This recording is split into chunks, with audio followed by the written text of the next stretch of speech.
Рахманберди Исқақ, Алтын Қазық орта мектебінің 1-в класының оқушысымын.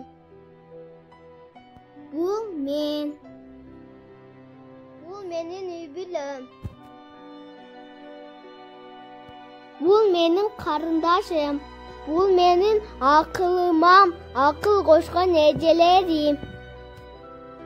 Менің сүйікті әжекем Гүлипа, ал бізге көптеген білімдерді береді. Алфавиттегі бардық тамғаларды ушул әжекем үйретіп жатады. Менің сүйікті әліпе кітебім. Жана менің сүйікті жомоқ кітептерім. Апам дайыма сабақтарыма жардам береді. Баланы kimdir süydөгөн, Бапес деп бағып күйбөгөн, баласы үшін жоқ чыгар, башына азап үйбөгөн. Тумолуп қалса баласы, төгөнө текен аргасы, берүүгө даяр жанында болса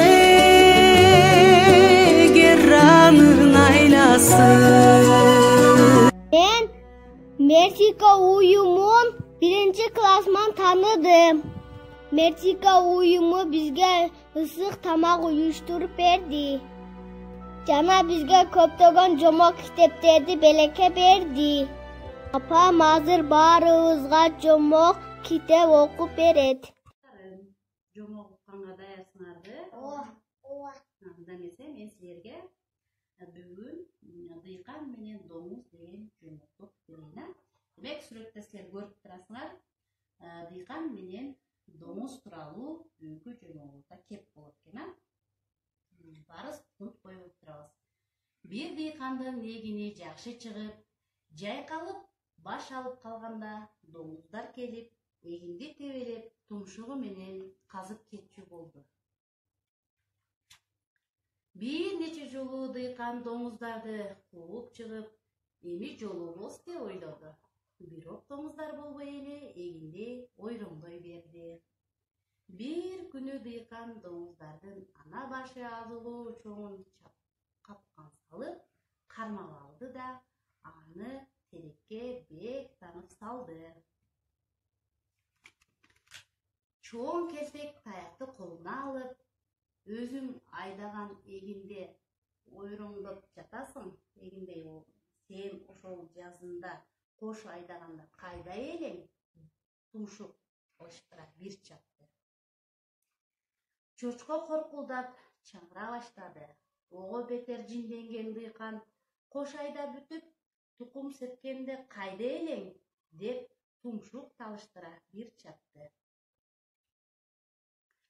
Арык чаап сугарганда кайда элең? Деп экинчи кулак түпкө сокту.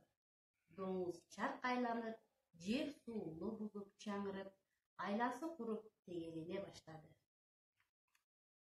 Бирок дыйкандын да жаңы кашайган ага боору ачыган жок. Андан бетер ачуусу менен дем албастан туш келди, келтек чаап жатты.